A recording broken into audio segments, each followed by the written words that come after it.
Good evening, students. Now we are starting with the third chapter. In the last class, we had given some concepts related to linear equations in two variables. Concepts देने के बाद अब हम लोग problem start करेंगे. We had discussed some concepts related to graphs also, है ना? तो अब हम लोग इसमें सबसे पहला problem NCERT, the first exercise 3.1. We are discussing this. Book अगर सामने रहेगी तो ज्यादा अच्छा रहेगा. ठीक है. अब इसमें first question, Aftab tales his daughter 7 years ago I was 7 times as old as you were then. है ना? तो दो लोगों की बात कर रहे हैं, Aftab age and the daughter's as,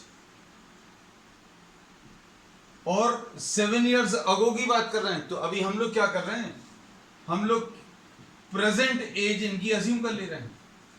अब भाई कोई दो लोग अगर दिए हुए तो उनकी एज जो है वेरिएबल है.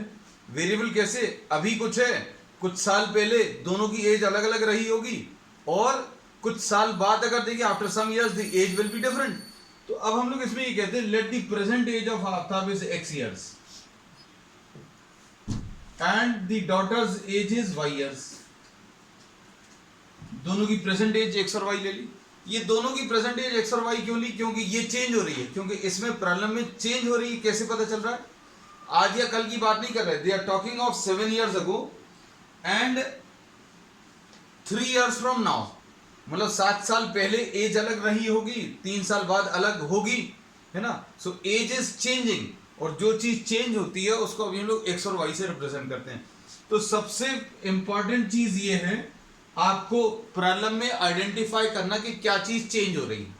तो इसमें दो लोगों की एज है, आफ्ताब की एज है और डॉटर की एज है. अब देखो इसमें क्या दिया है, 7 years ago, 7 years ago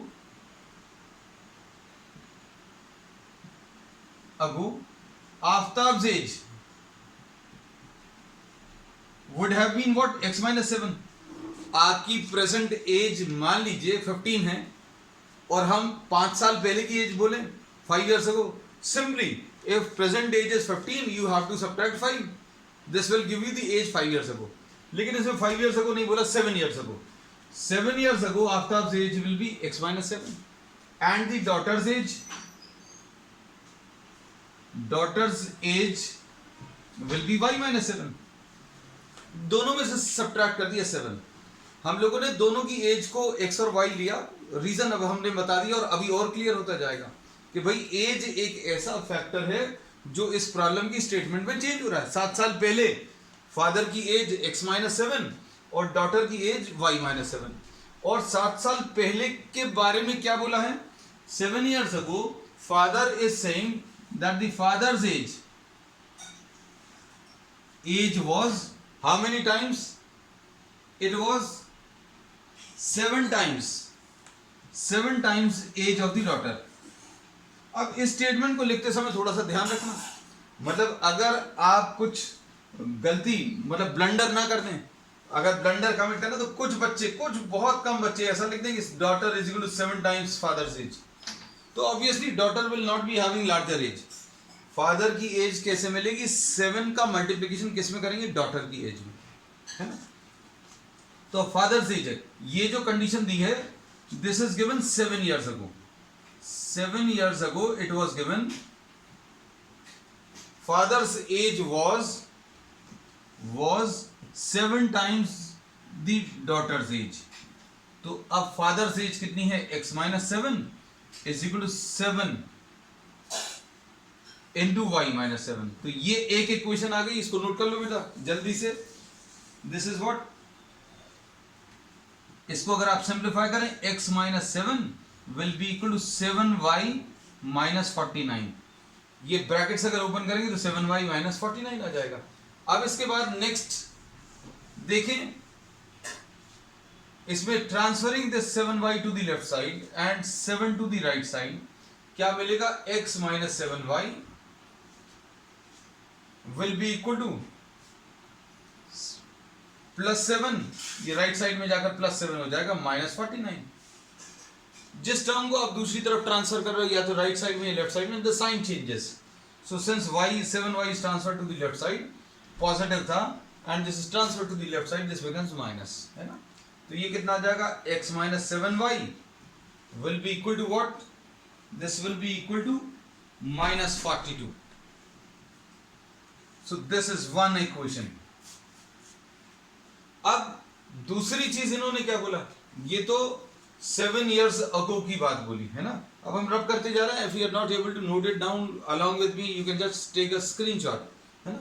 और ज्यादा अच्छा ये है कि आप साथ साथ करते जाएं, लेकिन कुछ बच्चों की हो सकता है बेटा स्पीड या मैथ्स बहुत ज्यादा अच्छी ना हो, तो आप सिर्फ समझ सकते हैं, बाद में इसको कंप्लीट कर सकते हैं, है ना.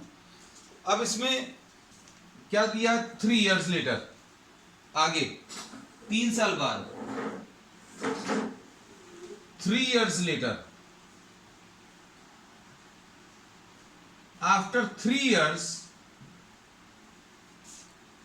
they are saying that the father's age will be 3 times the daughter's age. I am not writing the name. Aftab देख लेना या जो भी हो, हाँ ठीक है, आफ्ताब है. Father's age 3 times the daughter's age. अब फादर्स एज जो है बेटा 3 साल बाद कितना आ जाएगा, x plus 7. Father's age will be what, x plus 7. 3 years later हम इधर पर लिख दे रहे हैं, father's age x plus 7 and daughter's as, sorry 3 years later x plus 3 आएगा, I am sorry, daughters age will be y plus 3. 3 साल बाद अभी की एज x और y अगर है, तो 3 साल बाद एज कितनी आ जाएगी, x plus 3, and daughter's age will be y plus 3. And what they are saying, they are saying that father's age after 3 years will be 3 times the age of the daughter after 3 years. 3 साल बाद अगर as में relation देखें, तो 3 साल बाद as में relation ये है, that the father's age will be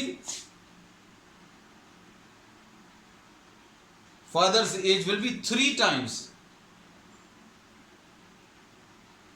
the father's age will be 3 times the daughter's age. ऐसा कुछ आएगा. अब देखो कैसा लिखेंगे, x plus 3 will be equal to 3y plus 9 और x minus 3y will be equal to 9 minus 3. तो relation क्या आ जाएगा, दूसरा x minus 3y equal to 6. So these are the two equations which are representing the given problem algebraically. algebra के terms में या variables के terms में ये दो इक्वेशंस जो हैं दिए हुए प्रॉब्लम को रिप्रेजेंट करते हैं. अब ग्राफिकली कैसे करता है ये चीज देखना बेटा, ग्राफिकली देखिएगा. If you are having a graph you can draw it along with मी.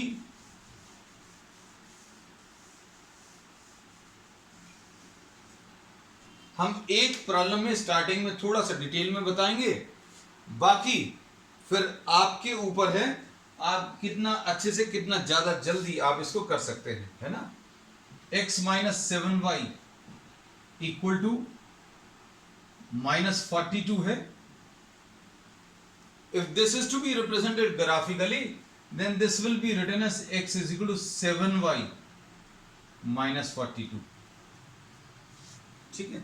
अब इसमें देखिए आप क्या कर सकते हैं बेटा, आपको अगर ऐसी कुछ इक्वेशन आ जाए, ध्यान से सुनना, ये कुछ टिप्स अभी हम आपको देंगे. x और y के टर्म्स में अगर कोई इक्वेशन है और अगर x के साथ या y के साथ 1 है, वो सबसे अच्छी इक्वेशन है क्योंकि उसमें सबसे कम मेहनत लगेगी. जिसके साथ भी 1 है, जैसे x के साथ 1 है तो आप x को एक तरफ रखिए और जिसके साथ कोई नंबर मल्टीप्लाइड है, जैसे y के साथ 7 है, उसको दूसरी तरफ ट्रांसफर कर दीजिए. कैलकुलेशंस को आसान बनाने का टिप नंबर 1 है ये. पहली टिप, ऐसी बहुत सारी आएंगी, अभी हम आपको बताते चलेंगे, नोट कर लेना. ये हमने क्या बोला कि अगर आपको x और y के कुछ टर्म्स दिए, इक्वेशन दी हुई है, then to find out the values of x और y transfer that term to the other side which is having some number multiplied, जैसे y के साथ 7 मल्टीप्लाइड है उसको उस तरफ ले गए, x के साथ कुछ नहीं तो x को यहीं को रखा। अब इसमें अभी हम लोग क्या बोलेंगे, we can find out the values of x and y in the tabular form. Tabular form में आप ध्यान से इस इक्वेशन को देखिए, आपको इसमें y की वैल्यूज रखते जाना है, आपको इसमें y की वैल्यूज रखते जाना और y की वैल्यूज अलग अलग रखने पर, y की अलग अलग वैल्यूज रखने पर x की अलग अलग वैल्यूज मिलेंगी। सिंपल, y की आप जो चाहें वो वैल्यूज रख सकते हैं। थोड़ा सा आपको जब प्रैक्टिस अच्छी हो जाएगी तब आपको ये बात समझ में आएगी कि आप कौन सी वाली वैल्यूज रखें, है ना। अब इसमें ध्यान से देखना, अगर आप y की वैल्यू 0 लेंगे तो ये है तो इजी वैल्यू, y की वैल्यू 0 अगर रखेंगे तो x की वैल्यू -42, लेकिन ये -42 is a large number to be plotted. ये ऐसा एग्जामिनेशन में मत लिखना, ये अभी हम सिर्फ तुम लोगों को समझाने के लिए बोल रहे हैं। -42 बड़ा नंबर है, तो अभी हम लोग ऐसी वैल्यूज अवॉइड करेंगे।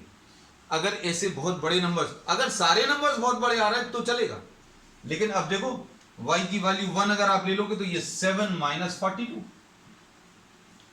y की वैल्यू अगर आपने 1 ले ली, सपोज y = 1, हम डिस्कशन ज्यादा इसलिए कर रहे हैं क्योंकि अभी हमारे लिए बहुत आसान है, बुक में जैसा दिया रहता आप वैसा हमें अगर ये प्रॉब्लम कराना है तो अभी हम आपको सिर्फ y की वैल्यूज रख देंगे और x की वैल्यूज कैलकुलेट करके दिखा देंगे। But this discussion what I am taking will help you to develop the thought process. अब जैसे y की वैल्यू अगर आप 1 ले लो तो x की वैल्यू कितनी आ जाएगी, 7 × 1 -42। ये अभी भी कैसा नंबर है, ये थोड़ा सा बड़ा नंबर है। तो अब हम लोग इसमें ये बोलेंगे कि y की वैल्यू 1 हम अवॉइड कर रहे हैं, आप निकाल सकते हो। y की वैल्यू 2, 3, अब जैसे 3 अगर आप ले लें तो यहां से कुछ हो सकता है, 3, 4 और 5। अब आप मन में वैल्यूज रखकर सोचो, 3 अगर आपने रखा, 7 × 3 = 21, y की वैल्यू 3 अगर रखेंगे तो 7 × 3 = 21 -42, तो ये 21 - 42 will be -21। Still this is a large number. तो आपको एक बार, जैसे अभी हमने ये जो चीज हम बोल रहे हैं ये मन में सोचने में आना चाहिए, है ना।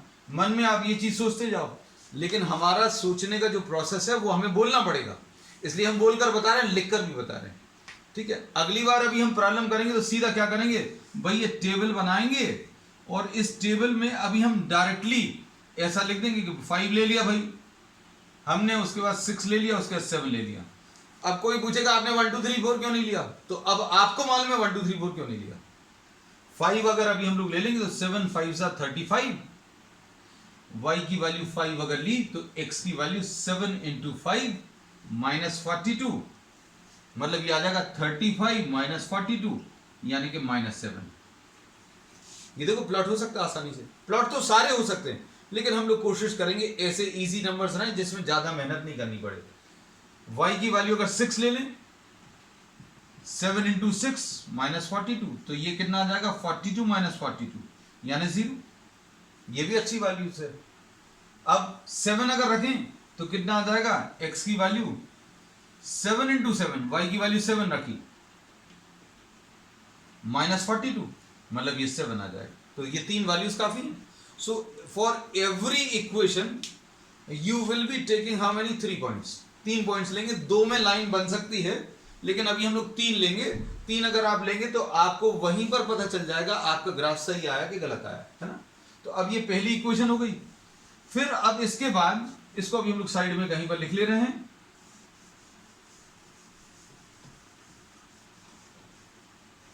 The table for this will be what? This was the first problem, therefore I've discussed this in detail. y की वैल्यू 5 रखी तो 7, 6 रखा तो 0, 7 रखा तो 7 आ गया। अब दूसरी इक्वेशन को देखो, दूसरी इक्वेशन क्या है, ये लिखी हुई है। दूसरी इक्वेशन इसमें क्या है, x - 3y = 6, x minus 3y = 6 अगर आप ले लें तो इसमें क्या होगा बेटा, इसमें अभी हम लोग क्या बोलेंगे, हमने जैसा बताया कि आप x को उधर ले जा सकते हैं, y को भी ले जा सकते हैं, लेकिन इजी क्या पड़ेगा, आप ऐसा कुछ ले लो। अब उसके बाद इसकी टेबल बना लो, इसकी टेबल में y की वैल्यू 0, y की वैल्यू 1 और 2 ऐसा कुछ ले सकते हैं, या फिर आपको लेना तो -1 भी ले सकते हो। अब देखो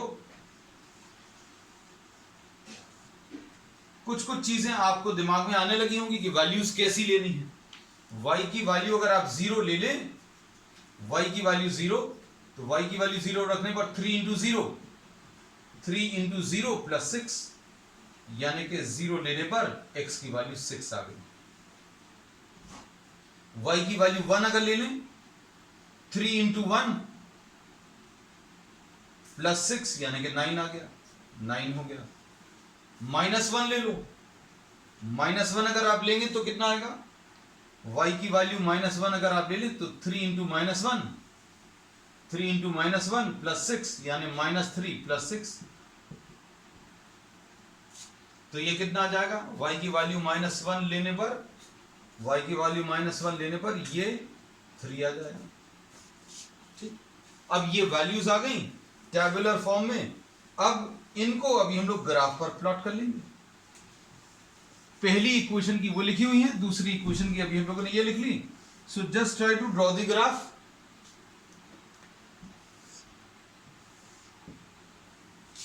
अब इसमें देखो आप क्या करोगे, ये एक्स एक्सिस है, ये वाई एक्सिस है। अब इसमें 1 2 3 4 5 6 और 7, यहां पर भी 1 2 3 4 5 6 और 7 तक आ गया। फिर उसके बाद x की वैल्यू नेगेटिव साइड में भी है,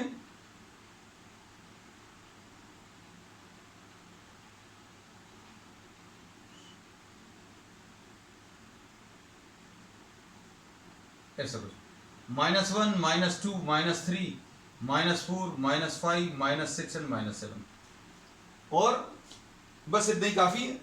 अब इसमें आप चाहो तो इधर भी एक दो वैल्यूज मार्क कर लो, -1 -2। अब सबसे पहले इस वाली लाइन को ड्रॉ करें, तो ये पहली वाली लाइन में x की वैल्यू -7 पर y की वैल्यू 5, x की वैल्यू -7, x की वैल्यू -7 और y की वैल्यू 5, ये आ जाएगा पॉइंट। और ये पॉइंट अभी हमने बोला कैसे मार्क करना, आप एक डॉट मार्क करेंगे और इसके चारों तरफ सर्कल ले लेंगे, ये आ गया। फिर उसके बाद 0,6, x की वैल्यू 0 पर y की वैल्यू 6, ऐसा कुछ आएगा।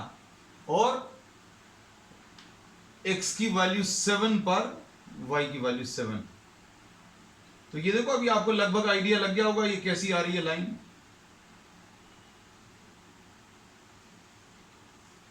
अब आपके पास स्केल है, आप बिल्कुल परफेक्ट लाइन ड्रॉ करना। And what you will be doing, इसमें एरोज बना दीजिएगा दोनों तरफ कि ये लाइन इन्फिनिटी में वहां तक और इन्फिनिटी में इधर तक एग्जिस्ट करेगी। और इसके ऊपर फिर लाइन की इक्वेशन भी लिख दीजिएगा, x minus 7y is equal to -42, ये आ गया। ठीक, अब उसके बाद दूसरी वाली x की वैल्यू 6, 1 2 3 4 5 6। हमने कल क्या बताया था, 6,0 कहां पर लाई करेगा, सिर्फ x वाली वैल्यू है, मतलब ये x एक्सिस पर लाई करेगा। फिर 9,1, तो 9,1 बेटा कहां पर आएगा, 7 8 9 9,1 यहां कहीं पर, चलो अंदाजे से ड्रॉ कर लिया। फिर उसके बाद 3, -1, 3, -1 ऐसा कुछ आ जाएगा।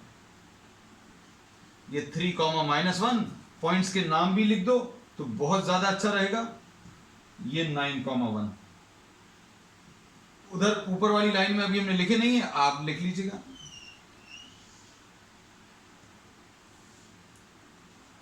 कैसा कुछ आएगा, and this equation is what, x minus 3y is equal to 6। ठीक है, तो ऐसा कुछ आएगा ग्राफ। ठीक है, चलिए नेक्स्ट प्रॉब्लम। अभी हर एक प्रॉब्लम में अभी हम जो है कुछ ना कुछ आपको ऐसी चीजें बताएंगे जो बहुत यूजफुल रहेगी आपको ये ग्राफ्स को ड्रॉ करने में। जैसे आज अभी हमने इस वाले प्रॉब्लम में क्या बता दिया कि try to keep the term of the variable, ये एक ऐसा वेरिएबल को इस तरफ रखना है, एक तरफ रखना है जिसका कोएफिशिएंट 1 है, and try to transfer that variable to the other side which is having some number multiplied to it. तो यहां पर y के साथ 7 मल्टीप्लाइड है, इसको आपने दूसरी तरफ ट्रांसफर कर दिया। ठीक है, चलिए सेकंड क्वेश्चन। सेकंड क्वेश्चन में the coach of a cricket team buys 3 bats. The coach of a cricket team buys 3 bats. 3 bats and 6 balls. 6 balls for rupees 3900. फिर उसके बाद later she buys another bat and 3 more balls of the same kind for 1300. अब इसने क्या खरीदा है आगे जाकर, 1 bat and 3 balls। ठीक है, for 1300। अब इसमें देखो बेटा क्या चीज वेरी कर रही है। Represent this situation algebraically and geometrically. तो अब इसमें देखो, आप अगर मार्केट जाएंगे शॉपिंग करने के लिए तो ऑब्वियसली इसका प्राइस तो चेंज नहीं हो रहा, बैट का प्राइस तो वही है ना। लेकिन आप जितनी बार बाजार गए, 2 बार बाजार गए और दोनों बार जो अमाउंट पे किया वो बदल गया। एक बार 3900 देकर आए और एक बार 1300 देकर आए, तो भाई आप फिर अगला स्टेटमेंट आप दोगे कि उन्होंने नंबर ऑफ बैट्स चेंज कर दी, नंबर ऑफ बॉल्स चेंज कर दी। तो बस यही चीज है, जो चीज चेंज हो रही है उसको अभी आप एक्स एंड वाई ले लेते हैं, number of bats and number of balls को वाई ले लिया। ठीक है, या कॉस्ट ले लें, सॉरी इसमें बैट्स और उसकी क्वांटिटी चेंज हो रही है। नंबर ऑफ बैट्स पहले केस में, फर्स्ट केस में 3 बैट्स हैं और कितना है बॉल्स, 6 बॉल्स हैं। सेकंड केस में this is 1 bat and 3 balls. अब जो चीज अभी हमें मालूम नहीं है तो क्या चीज मालूम नहीं है, we are not knowing what the cost. Suppose the cost of 1 bat is X rupees.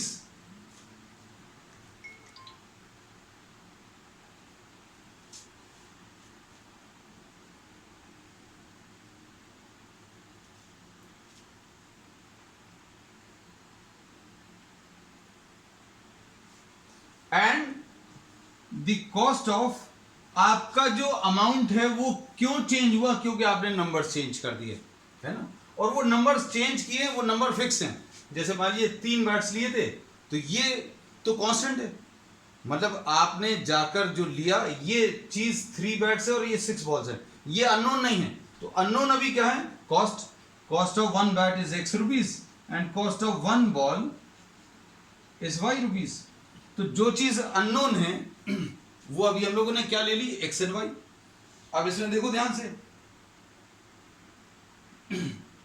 अब इसमें इन्होंने कहा कि पहला वाला जो केस है, फर्स्ट केस, इसमें नंबर ऑफ बैट्स उसने 3 खरीदे, तो कॉस्ट ऑफ 3 बैट्स अभी हम लोग कह सकते हैं cost of 3 bats plus cost of 6 balls. Problem में दिया 3900। अब एक बैट की कॉस्ट x रुपीस है, तो 3 बैट्स की कॉस्ट कितनी आ जाएगी 3x, और एक बॉल की कॉस्ट y रुपीस है, तो 6 बॉल्स की कितनी 6y आ जाएगी। तो पहली इक्वेशन आपको क्या मिल जाएगी 3x plus 6y is equal to 3900। कैसा कुछ आ गया। फिर इसके बाद दूसरी कंडीशन क्या है, सेकंड केस, इसको देखो या फिर इसको देख लेना, वो ज्यादा इजी है। अगर एक बैट की कॉस्ट x रुपीस है तो कितना आ जाएगा x प्लस एक बैट की कॉस्ट, और 3 बॉल्स की कॉस्ट कितनी आ जाएगी 3y। इसलिए इसका आंसर कितना 1300। तो आपको इसमें अगर आएगा तो क्या सिंप्लीफाई करने को आएगा, जो चीज मालूम नहीं है, तो जो चीज मालूम नहीं है उसको आपने x और y अज्यूम कर लिया, है ना। वहां पर एज था फैक्टर जो मालूम नहीं था, एज फादर का नहीं मालूम था, डॉटर का नहीं मालूम था, आपने उसको x और y ले लिया था। अब हम लोग क्या कर रहे हैं हम लोग इसमें ये कह रहे हैं कि अब इन दोनों इक्वेशंस को अभी हम लोग सिंप्लीफाई करेंगे। कैसे, देखो ग्राफिकली अगर अभी हम लोग इसको सॉल्व करें तो ग्राफ पर कैसे रिप्रेजेंट करेंगे बेटा,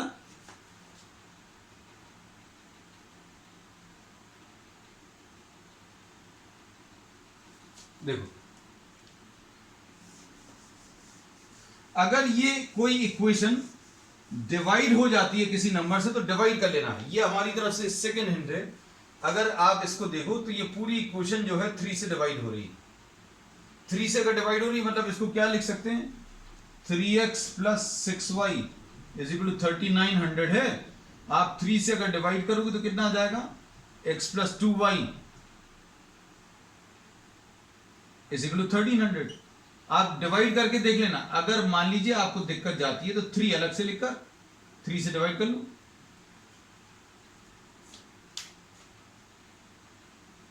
ठीक है।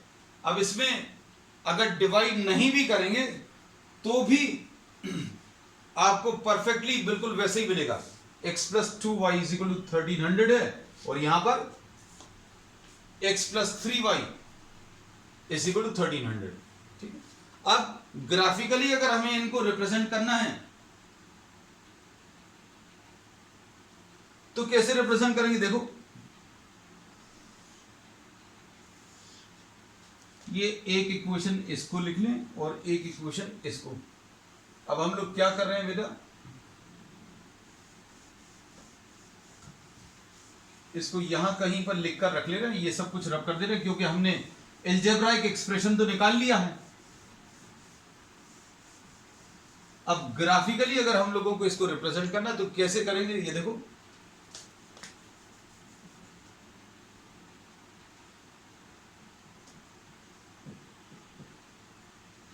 इधर लिख लिया ताकि आपको जगह रहेगी ग्राफ को ड्रॉ करने में। अब इसमें बताओ क्या आएगा, टैबुलर फॉर्म में वैल्यूज, ये आप x और y ले लीजिए। अब हम लोग कैसा करेंगे x की वैल्यू 1300 माइनस 2y ऐसा लिख लो। अब इसमें देखो अगर आप 1, 2 और 3 वैल्यूज अगर आप रखोगे तो ये आसानी से सॉल्व नहीं होगा। जैसे y की वैल्यू आपने सोचा कि भाई 1 रख लें, नहीं होगा सॉल्व, मतलब it will take lot of time. Values कितनी आ जाएगी 1300 में से 2 माइनस करो 1298, है ना। तो इसमें टिप क्या है कि y की वैल्यू आप 100 के मल्टीपल्स में ले लो। जैसे अभी आप y की वैल्यू कैसी 200 ले लो, 200 मन में सोच कर देखो, y की वैल्यू 200 अगर आपने मन में सोच के देखी तो 1300 माइनस 400, 1300 माइनस 400 मतलब 900 आएगा, है ना। तो 400 और 900 प्लॉट किया जा सकता है। तो अब हम लोग एक वैल्यू ये ले रहे हैं, y की वैल्यू 200, 300 भी ले सकते हैं, 400 भी ले सकते हैं। तो यहां पर जो वैल्यूज का सिलेक्शन है वो इस कांस्टेंट को देखकर करना है। अगर ये कांस्टेंट कुछ बड़ा है जैसे 1300 है, 1500 है, 1700 है, 2700 है, तो ये जो y की वैल्यूज आप अज्यूम करिएगा वो कुछ हंड्रेड्स में अज्यूम करिएगा, 200, 300, 500, ये अब आप सोच कर रखना। तो इसको देखकर आपको अंदाजा लगाना है कि वैल्यूज कैसी लेनी है ना। ये चीज क्लियर है, ये सेकंड स्टेप है ना। तो हर प्रॉब्लम में आपको कुछ मिलेगा। 200 अगर आप रखोगे तो कितना आ जाएगा, 2 इंटू 200 400 आ जाएगा, 1300 माइनस 400 यानी ये कितना 900। 300 अगर आप रखोगे तो कितना आ जाएगा, 1300 माइनस 600, 1300 माइनस 600 यानी 700। y की वैल्यू अगर 400 रखें तो ये कितना आ जाएगा, 1300 माइनस 800 यानी 500 आ जाएगा।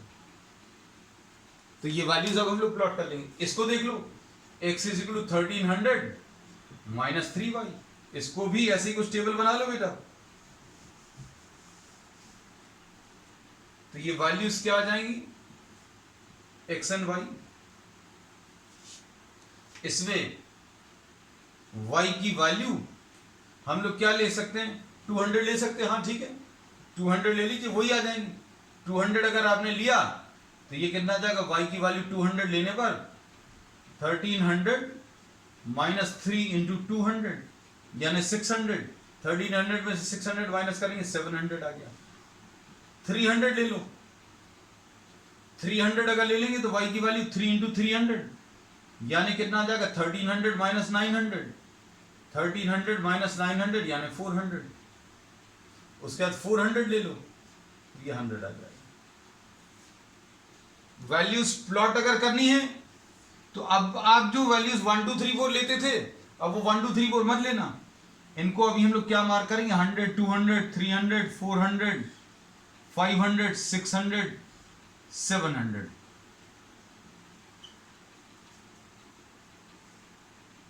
$800, 900।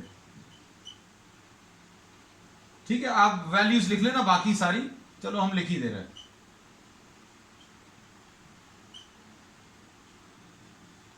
अब इधर पर क्या आएंगी, 100, 200, 300, 400, 500 एंड 600। ऐसे इधर नेगेटिव वैल्यूज कुछ है नहीं तो अभी हम लोग को जरूरत भी नहीं है। तो सबसे पहला पॉइंट 900, 200, 900, 200 यहां कहीं पर आएगा। ये देखो 200 के सामने वाला, ठीक है। अब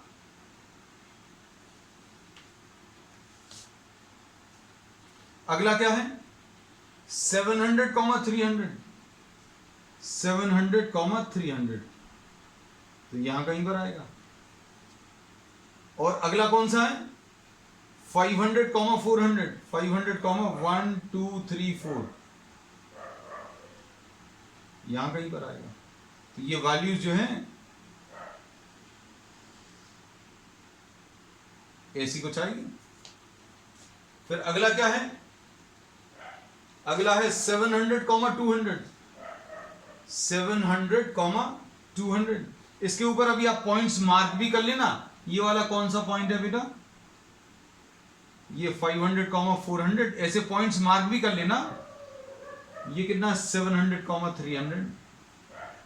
और इसके ऊपर इक्वेशन भी लिख लेना। इक्वेशन क्या है, x plus 2y is equal to 1300। अब इधर पर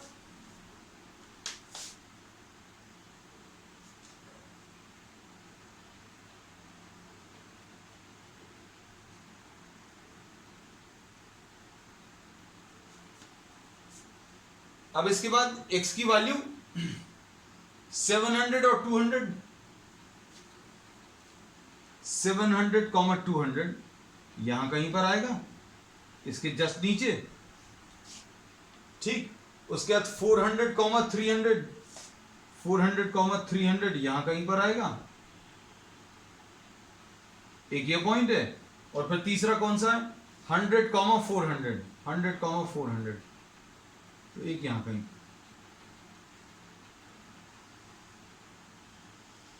ये ऐसी कुछ आएंगी। लाइंस, और ये वाली कौन सी रहेगी, x plus 3y is equal to 1300। ठीक है, तो दोनों जो लाइंस हैं वो अभी हमने आपको प्लॉट करके बता दी हैं। ठीक है,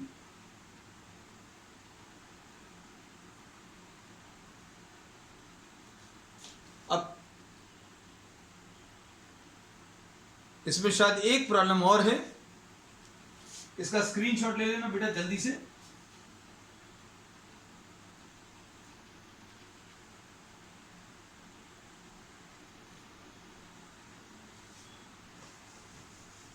थर्ड क्वेश्चन और देख लो, वो और खत्म कर लेना, ये एक्सरसाइज ही खत्म हो जाएगी, है ना। थर्ड क्वेश्चन देखो जरा क्या दिया हुआ है। It is given in the problem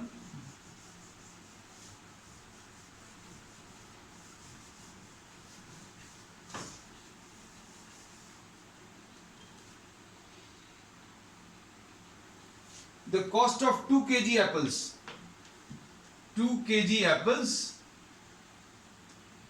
plus 1 kg grapes, 1 kg grapes, इसकी कॉस्ट 160 रुपीज है, और after a month 4 kg apples and 2 kg grapes is 300।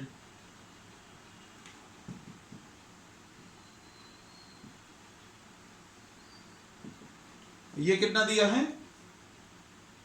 300।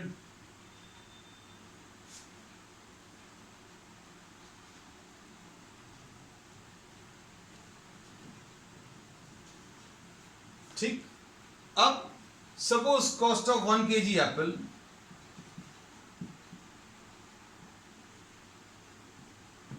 x rupees है, and cost of 1 kg grapes is y rupees. तो इसमें क्या बोलेंगे बेटा, 2 kg apples कितने के आ जाएंगे, 2 kg apples will be 2x, 1 kg x rupees का है तो 2 kg 2x के आ जाएंगे, और 1 kg ग्रेप y रुपीज का है तो 2x plus y is equal to 160। एक इक्वेशन ये है, और दूसरी इक्वेशन क्या है, 4 kg 4x and 1 kg grapes, sorry 4 kg apples and 2 kg grapes, 2 kg grapes मतलब 1 kg is y rupees, therefore 2 kg will be 2y will be equal to 300। और अभी हमने आपको इसमें बताया है कि अगर कोई इक्वेशन किसी नंबर से अगर डिवाइड हो रही है तो आपको बहुत इजी रहेगा उसको सॉल्व करना। कैसे, ये 2x plus y is equal to 160 इसको लिख लो, और इसको डिवाइडेड बाय 2 करके, नहीं लिखोगे तो भी आंसर आएगा, डिवाइड नहीं होता तो क्या करते हैं आप, ऐसे ही सॉल्व करते हैं। 2 से लेकिन ये डिवाइड हो रहा तो सॉल्व हो जाएगा थोड़ा सा। 2x plus y will be equal to कितना, 150। अब इसमें क्या करेंगे, अब आप इनको सिंप्लीफाई कर लो।